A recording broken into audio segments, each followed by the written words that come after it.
I was always looking for an opportunity to do something great. And I always knew that I was meant to help do something big, right? And I didn't see myself being an entrepreneur. Now that I have like almost 20 people working with me, I know they weren't trained at it, but I knew I could train them, and they had the character, they had the energy, and I brought these guys in, and they're in a whole different position, like mentally, physically. Half of them are in shape now. So I realized, wow, I did become that person.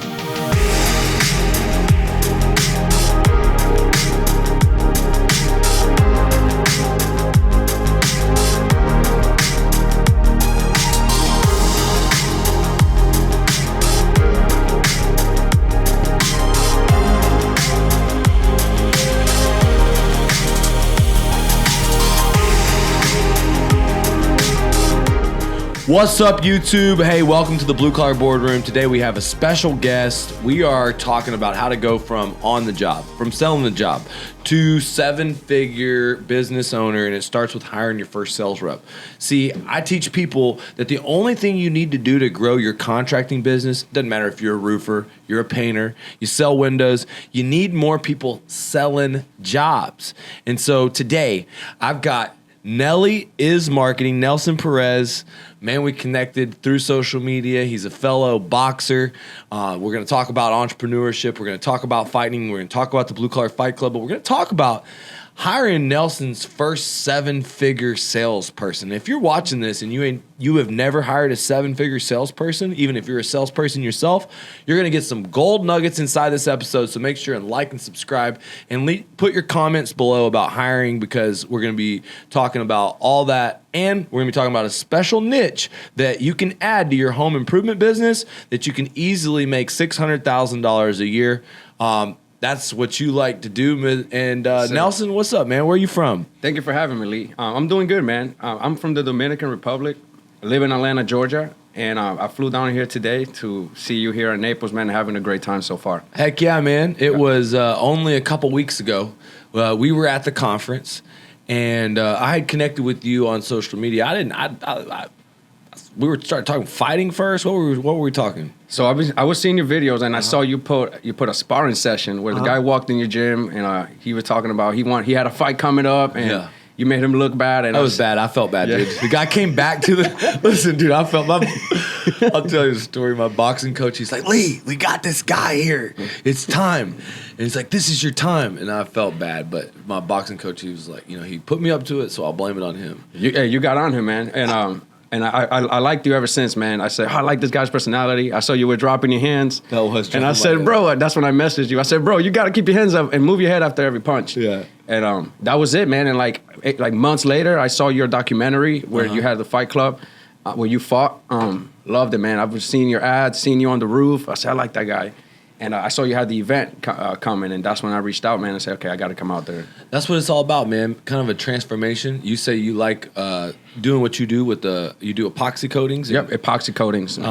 And explain to me exactly what that is. So epoxy coatings are essentially something for home. We mainly focus on homeowners, but it can be for commercial, residential, doesn't matter.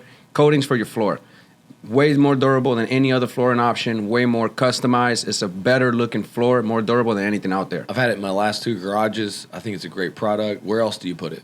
We put it inside of homes. We do like marble type looks, bathrooms, patios, pool decks. If you can coat it, if this has concrete, you can coat it, which is why I believe it will be a bigger industry in the next 10 years in roofing. Because per home, there's more square footage to epoxy than there is to put a roof on. And you told me you were passionate about teaching other contractors how to get in the business. 100%. So my marketing agency, we actually specialize on helping epoxy contractors. We work with almost a little bit over 50 contractors right now across the nation. Hell yeah. And we generate business for them. We generate leads and help them, coach them on how to essentially structure their business, close these leads, and help them maximize their Well, I'm program. Picking your brain during this episode about generating leads. I know you've got some gold nuggets.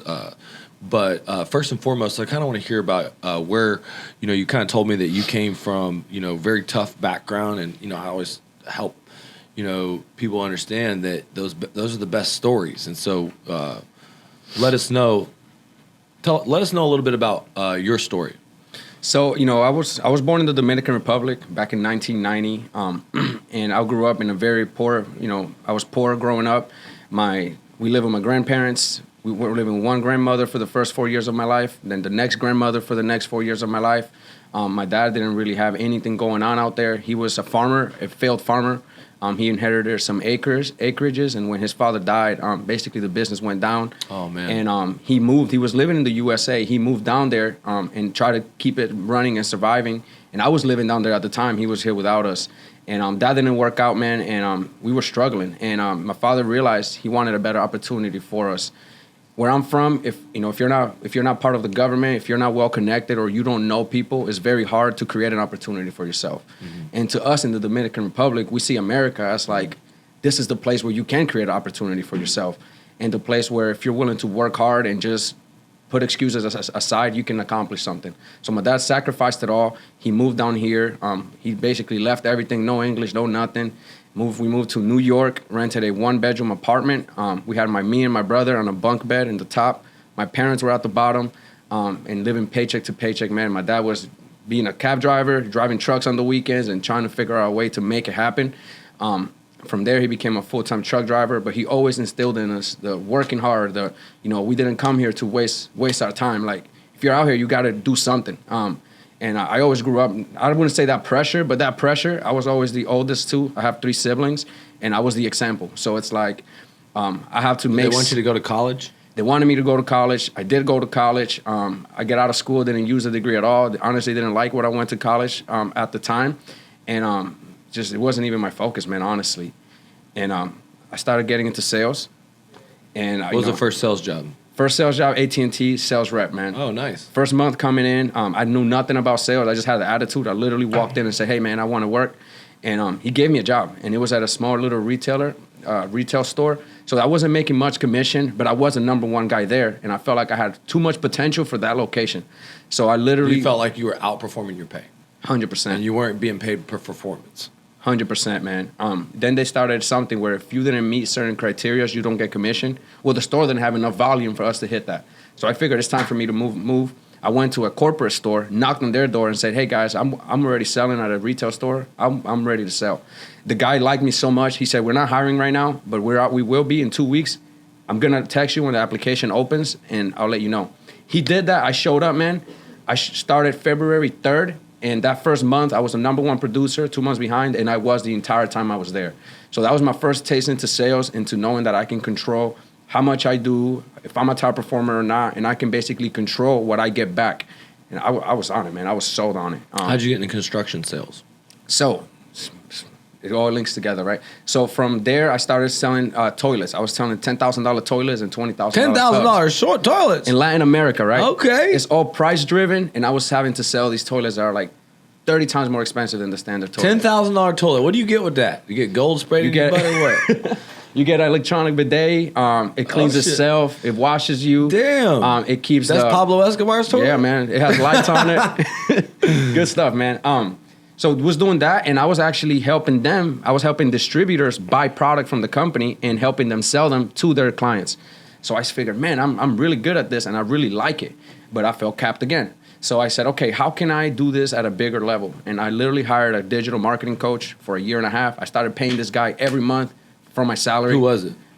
Billy Jean. Oh, hell yeah. Shout out to Billy Jean. Yes, sir. What's up? Yep. He got me with a video ad, man. 30-minute video ad, too. And hired him, started paying him every month. I was coming home from work at like 6 o'clock. From 6 to midnight, I was just in the computer, man. Excited as hell. Learning every day and just seeing my vision like open up and play out. And I could see myself doing this already. I did this for a year and a half. And I wanted to be like as good as I could be before I went out there. And I literally went on a group and said, hey, who has an agency? I want to work for free. I just want to prove what I think I can do. And some guy said, I'll give you 400 hours for free. And if you're good, I can hire you or you can leave. I said, I'll leave. I just want to prove that I know what I can do.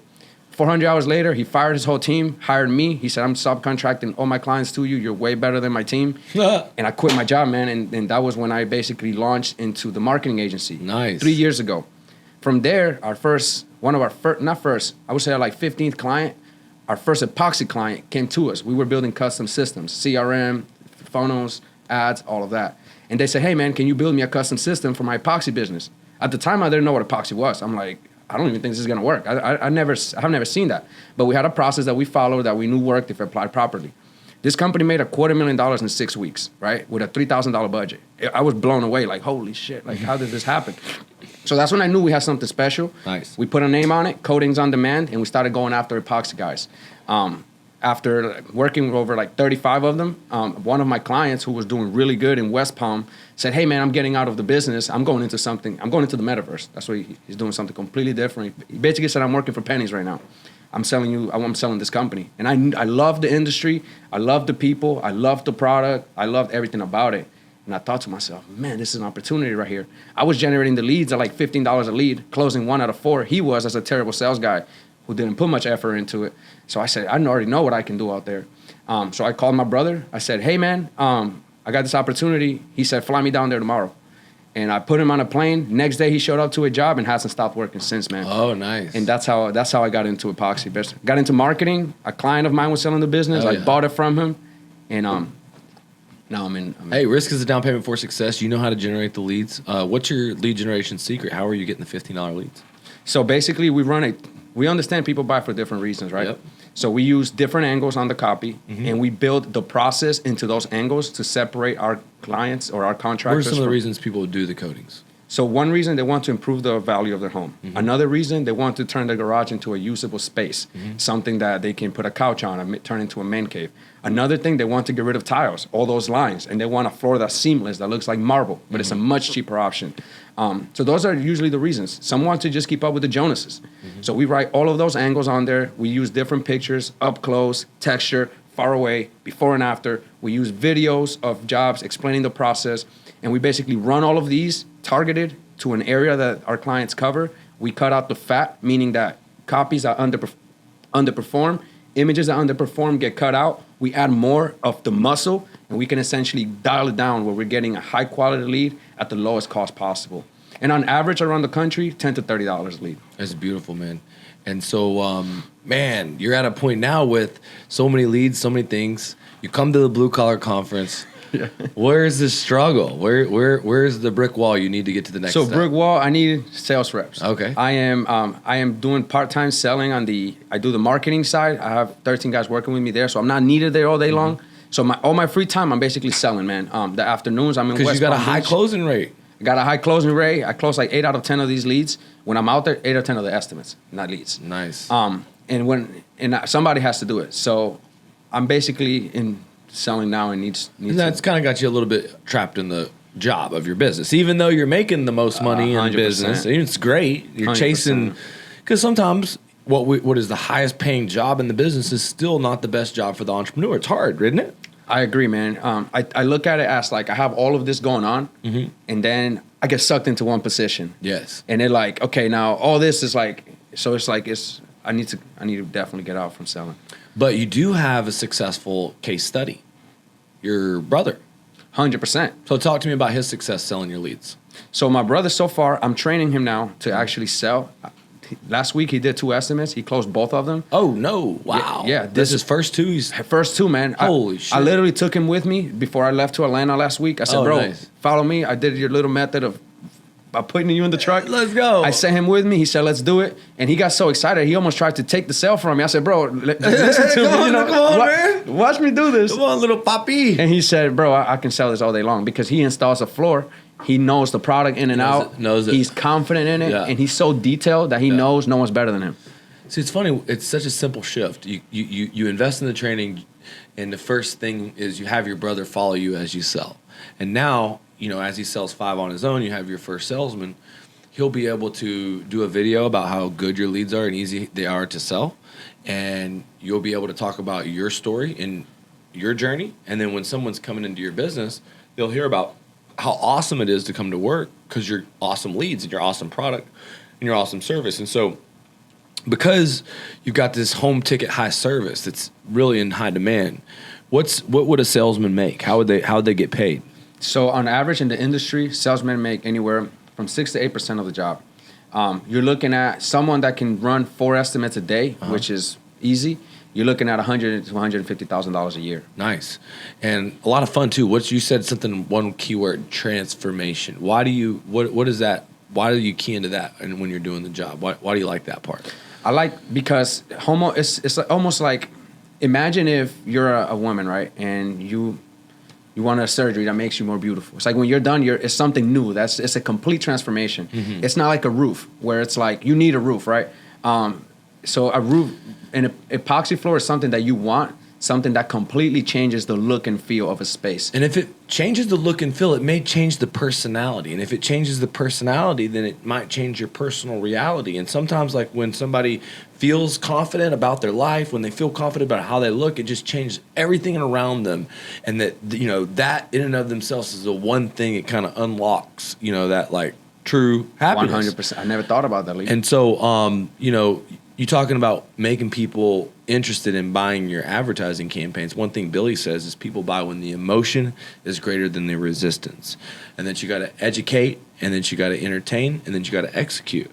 But, you know, you have been doing ads, getting behind the camera, telling your story, being the guy that's doing the content. Have you struggled with maybe jumping in front of the camera before? Or 100%. Talk to me a little bit about your challenges with that, and because I mean you are very talented. You're very great at telling stories. I'm sure people are enjoying this. Hey, if you're enjoying this story, comment below. This dude right here is killing the game.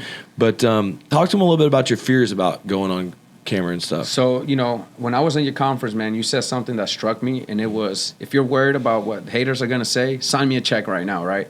Because you're leaving so much money on the table. Well, sign them a check. Well, sign them a check, yeah. Yeah, give them a check. And it started like making me think, you know, the whole time I've been afraid.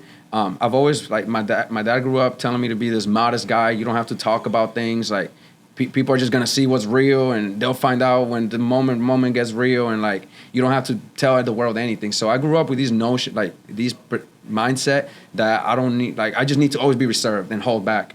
And another side of it is as well, like, I noticed, you know, a lot of when, like, haters, like you said, some people have negative comments. And it's like, I've never been put in a negative light.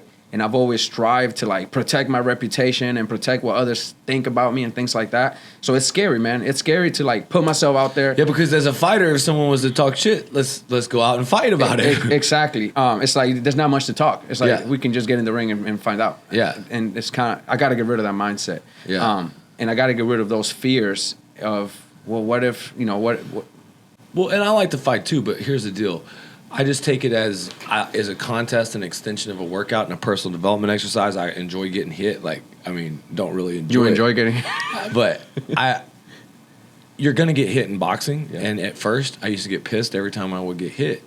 And right now, like, just getting a test, finding someone that can test me, dude, I don't want to be not tested. I don't want to go against somebody that doesn't hit me. And you have to find a way that when you get hit, it's almost like you smile. It's not that you like it, but you like learning. And oh shit, I am keeping my hands down. I am keeping my head in the middle. Oh, Nelly's right. He's giving me this advice. I'm going back to old Lee.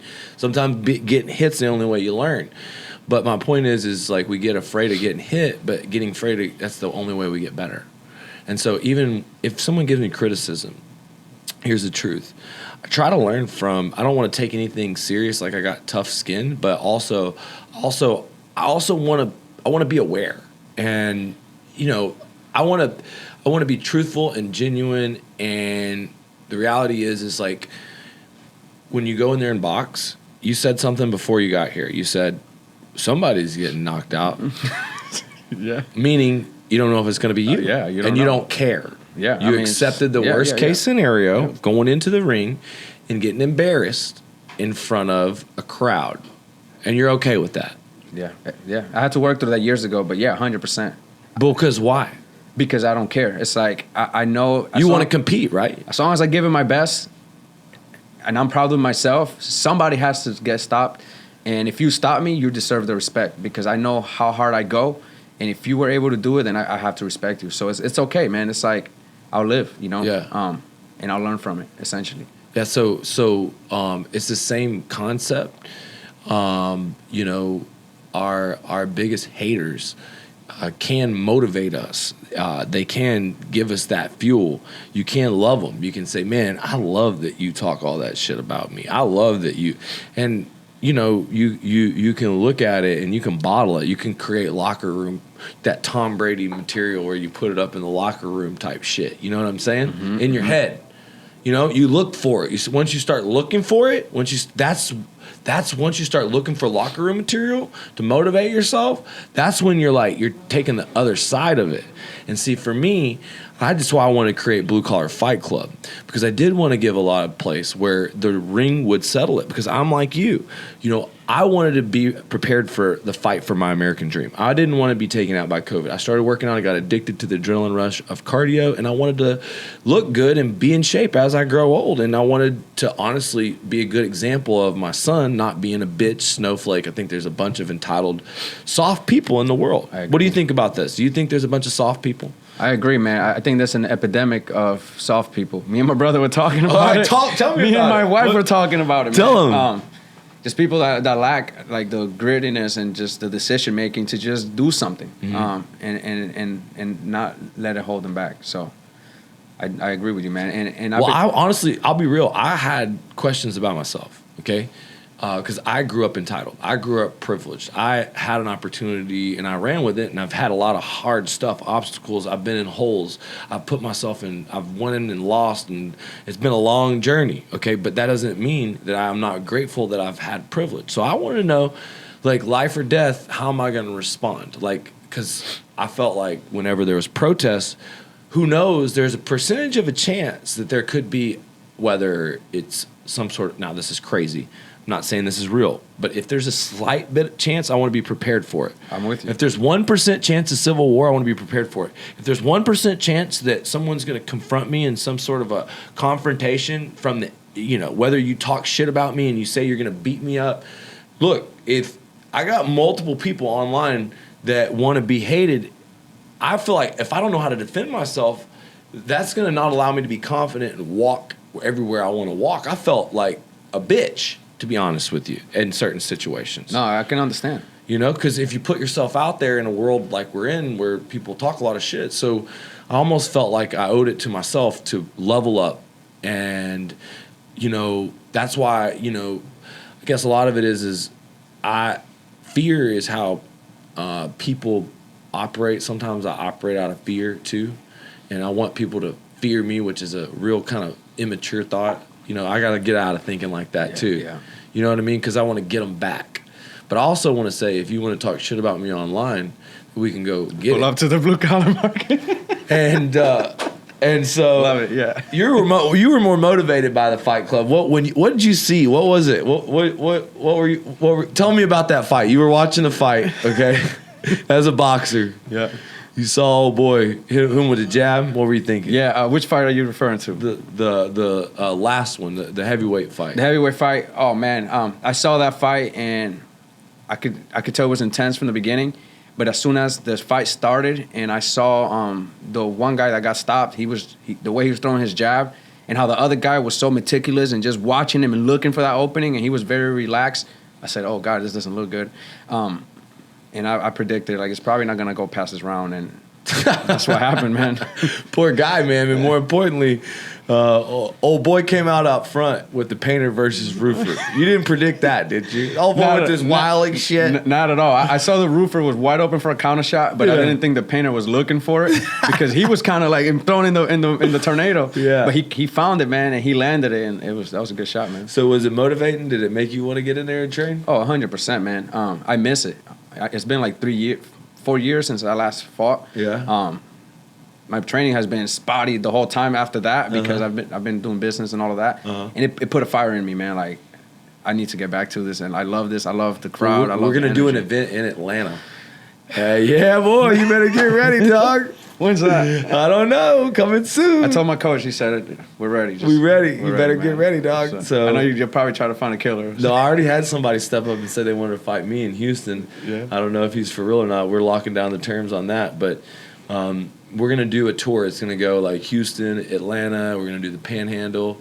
And what we want to do is have a one-night type deal where we're bringing people that are interested in blue-collar entrepreneurship, people that are fighting, people that are watching fights. We're going to have maybe even a musical guest and make it a fun night. And obviously we're trying to make it cool to be a blue-collar. Make it cool to get into contracting sales. Tell them about our opportunity. Use our platform to get in front of people. See, I was motivated by fighting to see Jake Paul and Logan Paul make a difference and make an influence. And if I could, make myself ready for war and in great shape, if it could help me vibrate on a different level, plus maybe create a platform that would bring more awareness to what I do. I mean, shoot, we're fighting for a good cause. I agree, man. I think they go hand in hand. Entrepreneurship is like a fight. I was telling my coach, the only reason I've been able to do what I have been in the last 3 years is because of my boxing. Mm-hmm. It gave me the discipline, the mindset. So I definitely agree that the hardest workers are fighters. And I believe you have a great platform, man, to attract blue-collar guys by what they like and then show them what's possible in another way. So I believe it's what you're doing is amazingly. All right, so getting into the guts of like what we're gonna do next. We just executed Sky Diamonds Elite, so we're gonna put Indeed ads up in Atlanta and in West Palm, and we're gonna be basically talking about the Glengarry Glen Ross leads. You have the hottest leads and the best sales system for a high ticket offer for these guys to earn as much as a doctor or lawyer can, and they can do it in their first year. And you're going to offer them mentorship, you're going to tell their story, and you're going to take the people from Indeed, and we're going to take, whether it's a website like joinleehaight.com, and we use sections of this part, you're telling your story, and, they're going to go through this presentation, and on Tuesday or Wednesday every single week, you should do a Zoom presentation where you're learning how to tell your story, make your offer, get people onboarded, and do group interviews. Because the idea is to not waste your time, because you don't know who's serious and who's curious. And then you bring them in for group onboarding. You train them in the online university. You take them out in the streets to generate their own leads. If they're not hungry like you don't give them the time and attention they deserve, because guess what? Only 20-30% of the people are hungry enough to make it. So if you just follow the steps, the guys that can't eat, that can't hang, they don't even make it in the ring to spar. So they're never going to make it into the ring to be a fighter for you to get embarrassed for getting knocked out in front of you. You see what I'm saying? 100%. So we're going to create a war camp to create sales guys, and you being the example by creating your brother as the first guy, this makes a belief system. And so to get better, I've got to get 3 things. I've got to get your belief systems. That the only thing you need to grow is your contracting business, okay? The habits, like the belief system also of the time that you invest into others is more valuable than the time spent selling yourself. The time you invest, the level of education in your business that you spend educating others. Okay, in my business. In your business. Yep. Is the level of freedom and a level of income you're going to have. But you may have to spend 100% of your time and give 100% of your money, your leads away now, and take a pay cut and educate and go backwards in cash. And sometimes when we're thinking about tight, when we're thinking about money, we can't let go. And so it does require a free flow. You have to be a vehicle. You have to understand, God, trust, I'm going to do the right thing. I'm going to pay attention to finances. I'm not going to overextend, but I'm going to leverage other people's money. I'm going to get credit at suppliers. And then I'm going to sell. There's 4 ways I can help you grow your business, okay? So we talked about generating more recruits and hiring your first guy. We talked about in our first coaching call, making the recruiting list, being serious about getting those people. I started doing that, by the way. All right, but now it's get a recruiting call. The whole purpose is to get people from your past, your future, from everyone that's around you on a Zoom call, so you can tell them exactly, you can sell them your vision. I got 3 people signed up for a Zoom call already, bro. All right, sweet. I'm excited, man. Fuck yeah, tell me about it. I read your whole book. You read the book? I read your whole book, man. Right. And I started shoulder tapping people about a month ago, 3 weeks ago. Didn't have much luck, but I was in Atlanta yesterday, and I thought when you said on the last coaching call, you said tap into everyone you know. I was with my in-laws, right? Both of them are retired military, 50-something years old. They're both young. My father-in-law is basically sitting at home, and he hasn't. So I got a call scheduled with all 3 of them. 2 are like sold already, right. To at least go on the field and start selling. So I got that first one set up, and I plan on doing it weekly. And I told my wife we need to talk to every single person that we know and ask them if they know anyone, and just like start expanding from there. So I may not be doing it at 100%, maybe how I need to yet, but I'm already taking initiative. Well, see, what I love about you is you at first expressed to me that, and if you're watching this, guys, and you're a contractor, look, adding epoxy to your business takes no overhead. It's a high profit margin thing. You don't have to have a license for it. Anyone can do it. But it doesn't matter who you are. If you're a business, I can add another service to sell to them as a home service and grow your business. And the goal is, if you're a contractor, if you're providing real relationships with clients, they build trust. And the thing about Nelson is he's going to get help with recruiting for the epoxy coatings. We're going to help with some of the video ads and your personal brand, and that's going to make the stuff you're doing with marketing even better. Biggest challenge for you, what do you think your biggest challenge in building a team of 5 salespeople is going to be? Building a team of 5 salespeople? Where's your first hiccup going to be? Training that first person to essentially become a leader and a trainer to the next 4. Okay, so the first step you can do that's what I foresee. To work backwards from the solution, okay, because I don't have training for epoxy closing, so I would make an outline of your pitch, okay? I would make a script, like the ultimate pitch. Already got that. Nice. Word for word, bro. Nice. And so what you can do, you can set up a time. You can come back and use this green screen. You can use a different green screen. You could create the content, and we can actually help you get it produced. But the idea is to digitally duplicate you, to create that outline, to create that course, and whenever you're training new sales reps, make them take that course. And when you train your brother, okay, the idea is that maybe someday that he will take those guys and train people underneath him. Mm-hmm. And so now you won't have to actually physically train any of them, because you'll onboard them, you'll train them on the sales meetings, but it'll be your brother that's actually training them in the field. Because once we maybe train your brother, you might say, well, he's actually doing the jobs. Well, we need someone to do the jobs so that your brother can only focus That's the next challenge now. On sales. So if we have an install guy and your brother focuses only on sales, and he gets to a point where he's doing 20 sales in a month, and then he becomes a sales manager. And of course, now he's got to learn upsells to solar. He's going to learn certain things to add different deals to the business. Or maybe we pivot and we do it to where all the people are hybrids, where they are like your brother, where you can sell it and do it with the epoxy. But remember, if they're doing it, they're not making as much money as they are selling. You're right. You know what I'm saying? No, 100%. So you have to, as an entrepreneur, look at what you're doing. Straight up. Make a list of your day. It's like if you were trying to lose weight and you were cutting weight, you would make a note of everything you were eating, and you realize, well, I'm eating a lot of shit. I got to cut a lot of shit out. So I want you to help learn what's an entrepreneur task and what is a worker task. So if you make a note of everything you do in the day, can you delegate and someone do that 50% as well as you, 60, 70% as well as you? Is it possible? If it is, then you need to write worker task. And then if only you can do it, and maybe no one can do it 20% as well as you, then write entrepreneur task. If it duplicates you, write entrepreneur task. If you're able to do something and it creates others, if it builds a team, if it creates marketing systems that generate something that continues to give back, it's an entrepreneur task. So put your time, what you spend time on, and tell me. Now, selling a job, you'd think it's entrepreneur. That's not exactly not entrepreneur. Really, yeah. You are selling. You are doing a job you could have someone else do. Someone might say, well, writing the copy, coming up with all the angles of what is working and what's not. Well, you kind of know best on that. And even though that's a task you could train someone else to do, you can. Right now, you have a team. They're taking care of it. You did train someone, right? Yeah, 100%. Did it work for that? No, it did, absolutely. So it'll work for the epoxy business, no different. I agree. So we got to create a course for installation. I need that. We got to create a course for the sales. Need that as well. Then we're going to scale the leads. We're going to get more leads. We're going to get more salesmen. We're going to run the recruiting funnel.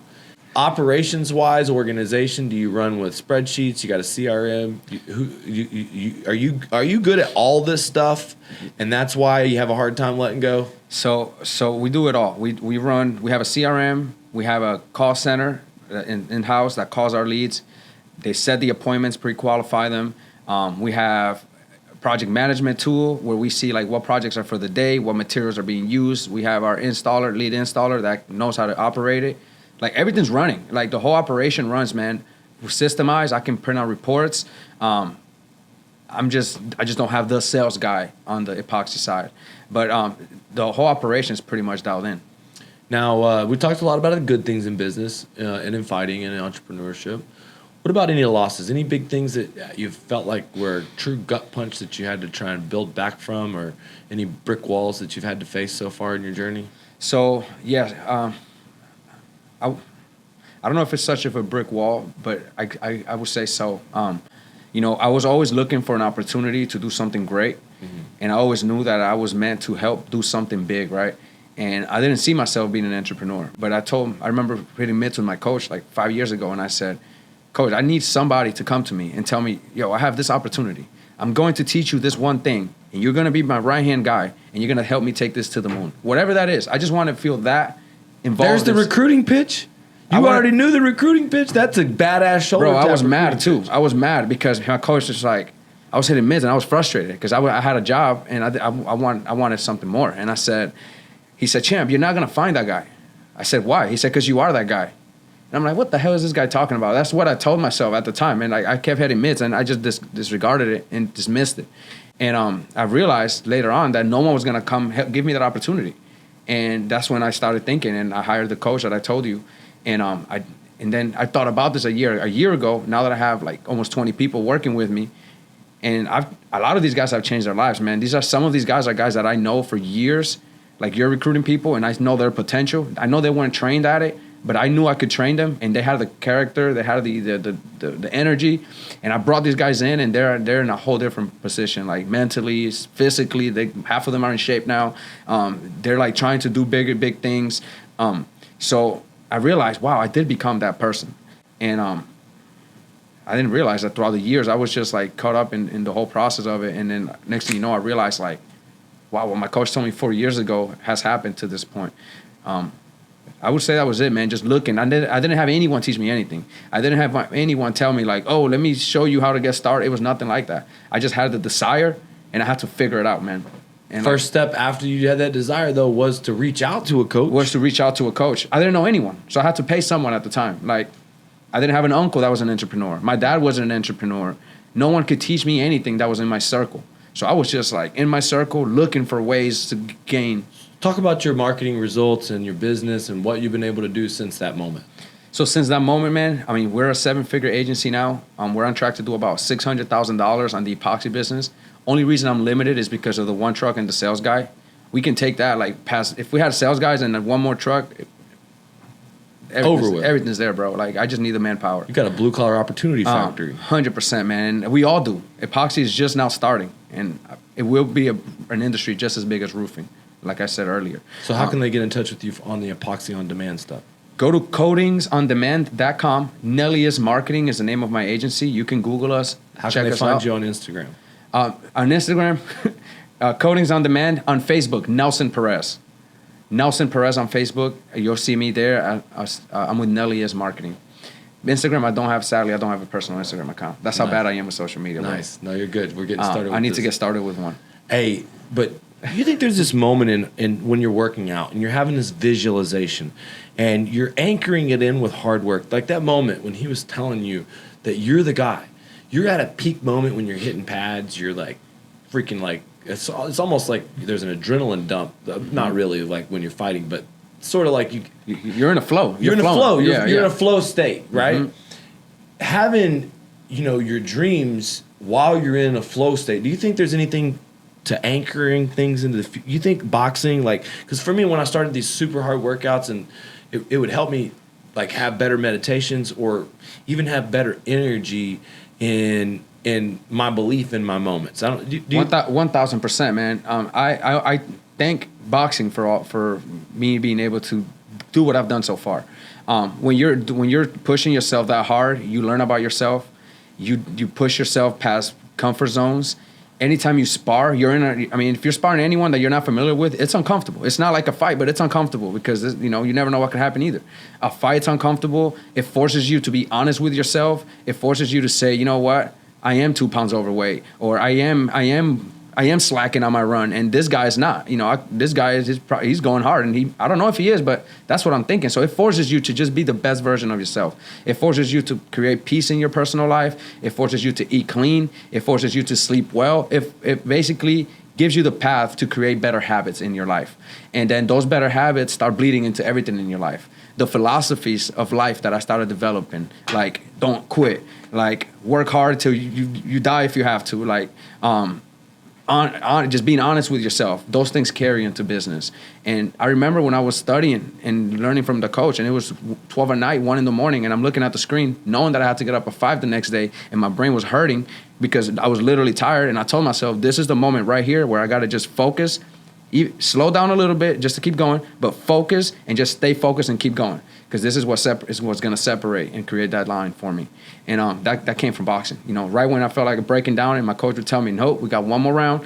No, just slow down, but keep going. Just because you're breathing hard doesn't mean your arms got to stop. Keep your arms pumping. Focus. You're too tired. Focus harder. And like all those things just kept coming back.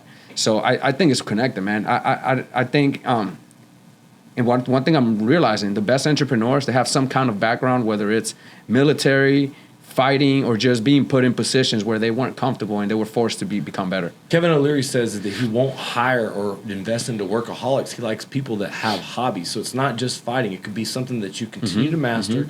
You could play the cello. But if you're a master cello player and you keep advancing as a cello player and you're a part of the best orchestras trying to advance as a cello player while you're building a business, your whole life isn't always just about building the business. That's just one aspect of your life. And so it's nice to have balance by having, different aspects. And so, the one thing about it is like so fire, and that is, if you're watching this, anybody can be involved in boxing fitness. You don't have to get hit in the face. If you want the rush, if you're a person that doesn't mind the risk, then it is uncomfortable getting into the ring and sparring. It is uncomfortable training for a fight, but it's that fight, that kill or be killed sitting in front of you that pulls the best out of you. Now, boxing fitness, going in there, hitting the pads, you still can get a lot of the advantages, the flow state, the environment of the gym, the competitive aspect, the confidence, because you learn how to fight. And so if you're watching this, it translates to entrepreneurship. If you're too old to be getting hit in the head, or you don't want to get hit in the head, it's not a big deal. For me, it sort of was a great outlet. Once I realized I didn't mind getting hit, that I kind of liked it. Now I got this sick addiction to contact. And the reality is that I just want to max out. And if you're watching this, look, you make sure and subscribe to this stuff, because, Ed Milet at the event, you're at the event. Yep. What'd you think? Was that the first time you ever heard Ed speak? It was the first time I have seen his books. I have never read any of his books. It was the first time I saw the guy speak, man. And he touched me a lot with his message, and it was about love and caring for others and that balance, essentially. And it made me realize I have to be better. What was your favorite part of the event? Oh man, well, there's a ton of parts, man. Was it the fight night? I love fight night, but Ed Milet was a great listening to him. The fighters, Kamaru Usman and Dustin Poirier, I've been watching those guys for a year, man. Yeah. That was an honor, and I learned from them as well. The whole thing, man. Honestly, the whole thing was impressively. That's badass, and more importantly, like it was. You got in the gym with us to join our mastermind, and you took a leap of hiring a specific coach for contracting. And were there any fears there? There were, man. Because you're in roofing, solar. I'm in epoxy marketing, so it's two different things. However, like everything connects and relates to itself. I felt like we had a lot in common. I feel like we think similar in a lot of things. Absolutely. I like your energy and your fire. I like that you take risk, bro, and you fight. And I said, man, he knows business. He's obviously doing way better than me. I'm sure there's a lot I can learn. And then when I came to the actual conference and I heard about the Gold Rush opportunity with solar, I heard about how the systems you use are pretty much in line. It's basically, it works for epoxy, and it can be applied to marketing as well. I said, this is the guy, man. Just off of really knowing you on video, watching you in person, your energy, I wanted to be around it. Well, look, a year from now, we're going to do another episode, and we're going to create over $10 million in results. You're going to get recognized on that stage. You're going to be looked at as an expert amongst others in my community for helping people get coatings on demand and to add coatings to their high-ticket home service products. And you're going to have knockouts in the Blue Collar Fight Club. and elevate others to also go out there and fight and use a platform that you might have used in the past. Like, man, I don't know how boxing is going to pay me back one day. I never get paid as a fighter. But now maybe in social currency, because money follows attention. Our world is a violent place. They pay attention to something that me and you feel comfortable with. We're 100%. comfortable with violence. Yeah. I was telling my brother, I said, somebody can be playing baseball and 2 out of 10 people will turn.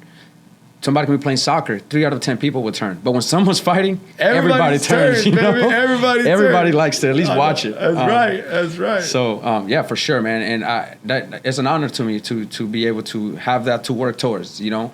I'm always wanting to stretch myself and push myself and going from wherever I'm at to selling $10 million and having a few knockouts. Those are all challenges. None of that's easy. Not any of those things will be easy. Well, you have all the skills you need right now. I promise you, everything you need is inside of you. You're going to absolutely do it.